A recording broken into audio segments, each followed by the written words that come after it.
네, 대표님과 함께 좀 혼란스러운 시기 기초부터 다시 다지는 시간 이어가고 있습니다. 서울의 여러 가지 개발 계획들 기본부터 따져보는 시간 이어가고 있는데요. 오늘은 강북 지역에서 뉴타운 사업이 가장 크게 이루어지고 있는 지역하면 또 떠오르는 지역이 아닐까 싶습니다. 성북구로 좀 가볼게요. 성북구에는 앞으로 어떤 개발 계획이 있는지 투자 포인트 대표님께 좀 들어볼까요? 네, 그렇습니다. 성북구 같은 경우는 이미 10년 전부터 뉴타운 사업이 진행돼서 마무리 단계에 접어들고 있는 대형 뉴타운 한 개가 있고요. 또 최근 가장 활발하게 움직임을 보이고 있는 뉴타운, 즉 두 개의 큰 뉴타운으로 대규모 주거타운으로 바뀌고 있는 곳이 바로 포함되어 있는 곳이 바로 성북구입니다. 그렇기 때문에 이 두 곳을 중심으로 해서 또 성북구의 나머지 주요 중심 지역을 어떻게 여러분들이 판단하느냐에 따라서 또 여러분들의 그 투자에 대한 수익률의 크기까지도 달라질 수 있다라고 생각하면서 이 지역을 보시면 되겠습니다. 자, 성북구는 이렇게 크게 4개의 생활권으로 나눠져 있습니다. 여러분들이 익히 잘 알고 계시는 기름 뉴타운이 있는 기름 지역 생활권이 하나가 있고요. 또 장이 뉴타운이 있는 장이석관 지역 생활권이 있다라고 보시면 되겠고, 또 정릉과 성북 이 생활권은 주로 이제 조금 그러니까 개발보다는 보존 쪽에 조금 치우친 면을 많이 갖고 있는 특징을 갖고 있는 시장이다라고 보시면 되겠습니다. 그래서 크게 세분하면 5개 생활권이겠지만 크게는 4개 생활권이 주를 이루고 있다라고 보시면 되겠고요. 이렇게 미아라는 지역 중심과 함께 나머지는 이제 지구 중심으로 이루어져 있어서 이곳은 어떤 큰 대형 개발 사업보다는 주거지 개발 사업의 중심으로 된, 즉 재개발 사업이 중심으로 된 주거타운 조성에 조금 큰 힘이 실려 있는 지역이다라고 판단을 하시면 되겠습니다. 가장 크게 관심을 가지실 분야는 이 두 분야인데요. 특히나 부동산에서 가장 가치 상승을 많이 이루는 개발 사업이 이루어지는 곳인데, 기름 뉴타운과 함께 장인 뉴타운, 여기에 경전철이 맞물리면서 이쪽의 지역에 대한 관심도 많이 높아지고 있는 곳이다라고 보시면 되겠습니다. 바로 이 경전철은 두 곳의 뉴타운을 지나고 있는 동북선 경전철이 해당이 되는데, 지금 실시 계약까지 협약이 돼서 착공만 남겨놓고 있는 상태죠. 하지만 기름 뉴타운은 워낙 이제 그 4호선을 중심으로 이루어져 있는 곳인데, 이 동북선이 기름 뉴타운 끝쪽에 딱 접하게 됩니다. 그래서 기름 뉴타운 끝쪽에 동북선이 들어오게 되면 가장 영향을 미치게 되는 곳이 최근에 이제 개발 사업이 진행되고 있는 특별기획구역 중심으로, 그러니까 역세권 중심으로 한번 접근하시면 될 것 같고요. 장이 뉴타운은 당초 계획에서는 사실은 서울에서 제일 큰 규모의 뉴타운 사업이었죠. 비록 지금은 일부 지역이 해제되면서 공교롭게도 이 큰 면적을 가지고 있는 곳이 공교롭게도 이렇게 반쪽짜리가 이렇게 된 거예요. 이런 식으로.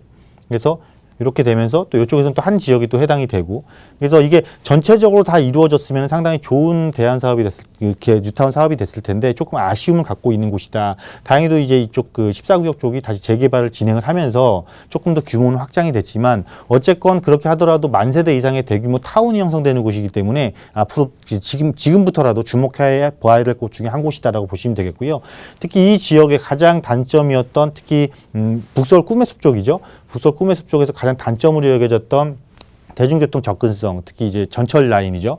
그리고 동북선 라인이 지나가게 되면서 장이 뉴타운의 전면부와 후면부가 모두 다 지하철 노선을 확보를 하게 됨으로써 상당히 주거지로서의 가치가 꾸준하게 상승할 곳이다라고 보시면 되겠습니다. 그래서 기름 뉴타운 같은 경우는 시범 뉴타운이었기 때문에 완성 단계에 접어듦으로써 이 지역이 완성 이후에 어떻게 바뀔 것인지를 포인트를 두고 접근하시면 되겠고요. 장이 뉴타운은 아직까지도 뉴타운 전체적으로는 아직 50%도 입주가 안 한 상태이기 때문에 입주 이후 또 선 입주 단지와 함께 후발주자로서 가고 있는 구역들이 어떤 가치 상승을 보일 것인지를 관심 있게 보시면 된다라고 말씀드릴 수가 있겠습니다. 자, 마지막으로 이제 종암 쪽에 이제 홍릉 벤처밸리 산학협동이죠. 산학협동을 해서 벤처밸리 자그마한 업무타운을 조성을 한다라는 것인데, 이 업무타운이 아무래도 벤처밸리 중심으로 이루어지다 보니까 중소규모란 말이죠. 중소규모다 보니까 지역 경제에 미치는 영향이 일정 부분은 기여를 하더라도 어떤 직주 근접으로서의 큰 역할을 한다라기보다는 지역 내의 경제 기반으로 형성을 하는 것이다라고 판단하시면 좋겠습니다.